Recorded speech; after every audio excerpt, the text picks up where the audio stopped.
Hello दोस्तों, welcome to my YouTube channel. बात कर लेते हैं निफ्टी 50 अगले वीक और कल कहाँ पे कामकाज कर सकता है।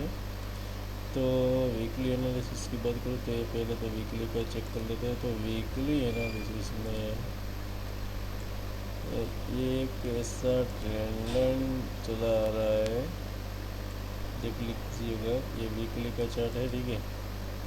तो इसमें कैसा हुआ है तो देखिए, यहाँ से यहाँ गया, फिर यहाँ आया, फिर यहाँ गया, अभी यहाँ पे एग्जैक्ट हैमर कैंडल बना है। सो यहाँ से पॉसिबिलिटी है या तो ये मिडल ईस्ट तक जा सकता है, मिडल का लाइन तक, फिर वापस आएगा, ठीक है। फिर यहाँ से ऐसा हो सकता है।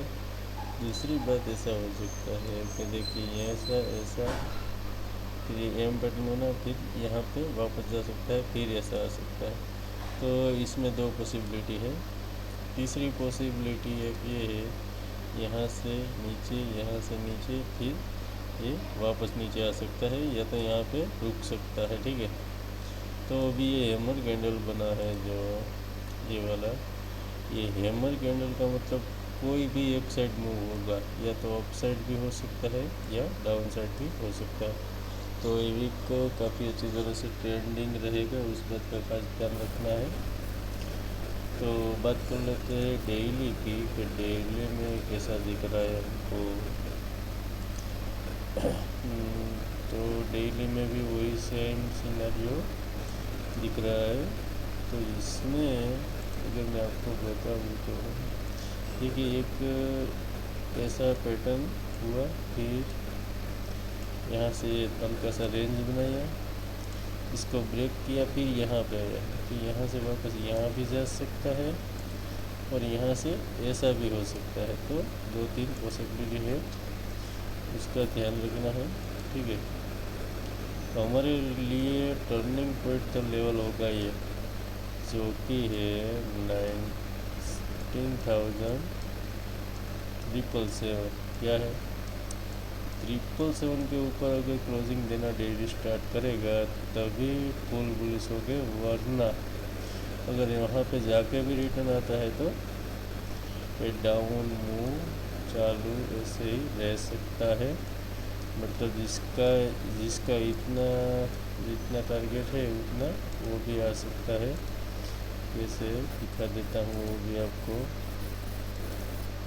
देखिए, समझ लो 770 पॉइंट है, तो ये भी 777, मतलब यहाँ तक आ सकता है। कहाँ पे, यहाँ तक। तो उस बात के लिए भी तैयार रहना है, 18,050 तक, ठीक है। और अभी ग्लोबल सिनेरियो अच्छा नहीं है थोड़ा, वो भी बात का खास ध्यान रखना है, ठीक है। 15 दिन कॉल या पुट कुछ भी लेने का नहीं है। तो अभी बात कर लेते हैं 15 मिनट में कि कल कहाँ पे कामकाज करेंगे। तो ट्रेन लाइन 15 मिनट पे कुछ काम का नहीं है।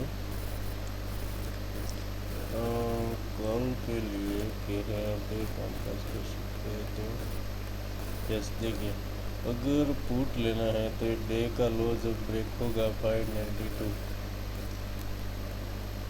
होकर 592 ब्रेक होगा तो डायरेक्टली पुट में बैठ सकते हैं, जिसका पहला टारगेट हो सकता है 527, नेक्स्ट टारगेट हो सकता है 488, थर्ड हो सकता है 444, एंड उसके बाद का हो सकता है इसका लो 350, ठीक है। तो ये डाउन साइड का टारगेट है, उसके भी नीचे जाएंगे तो फिर देखा जाएगा, ठीक है। और कॉल लेना है हमको 674 के ऊपर। ये सब फ्लैट की बात कर रहा हूँ, तो उस बात का भी खास ध्यान रखिएगा। फ्लैट खोलने के बात का सिनेरियो है, जिसका टारगेट हो सकता है पहला 746, थर्ड हो सकता है 798, एंड 4 हो सकता है 888, ठीक है। ये टारगेट हो सकता है, इसको ध्यान रखना है। मार्केट अगर समझ लो फ्लैट खुलता है और ये 676 को ब्रेक करेगा तो 746 800 एंड 888 777 के ऊपर क्लोजिंग देने का डेली में स्टार्ट होगा तो फिर अप मूव कंटिन्यू रह सकता है, ठीक है। लेकिन अगर कल ही 590 के नीचे अगर आ गया समझ लो तो डाउन मूव भी कंटिन्यू रह सकता है और बहुत बड़ा फॉल आ सकता है। बात करूँ गैप अप की, गैप अप समझ लो 750 समथिंग किधर भी खुलता है तो 746 को ब्रेक करेगा तो खोल लेंगे। लेकिन ऐसा रेंज आधा घंटा 1 घंटा बनाना चाहिए, गैप अप खुलने के बाद भी रेंज नहीं बनाए और ब्रेक करेगा तो नहीं लेंगे, फिर प्राइस एक्शन देखेंगे, वरना रेंज को ब्रेक करेगा तो खोल लेंगे। और समझ लो बात करें गैप डाउन की कि 480 तक किधर भी खुलता है, 480 तक खुलेगा और इसको ब्रेक करेगा डायरेक्ट तो पुट ले सकते हैं। 350 तक हो सकता है,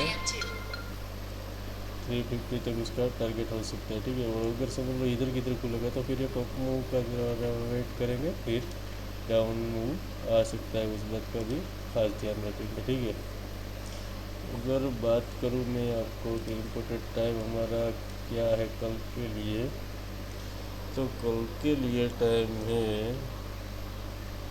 जो कि मैं आपको बताऊँ तो कल के लिए टाइम है निफ्टी का 145 और 245 जो टाइम इम्पोर्टेंट है मैं यहाँ पर लिख देता हूँ। 145 और 245 इस बात का खास ध्यान रखना है। ये टाइम पे कुछ भी हो सकता है, मतलब हाई और लो लग सकता है, इस बात का खास ध्यान रखना है, ठीक है। तो वीडियो अच्छा लगे तो लाइक शेयर सब्सक्राइब जरूर कीजिएगा। Thank you very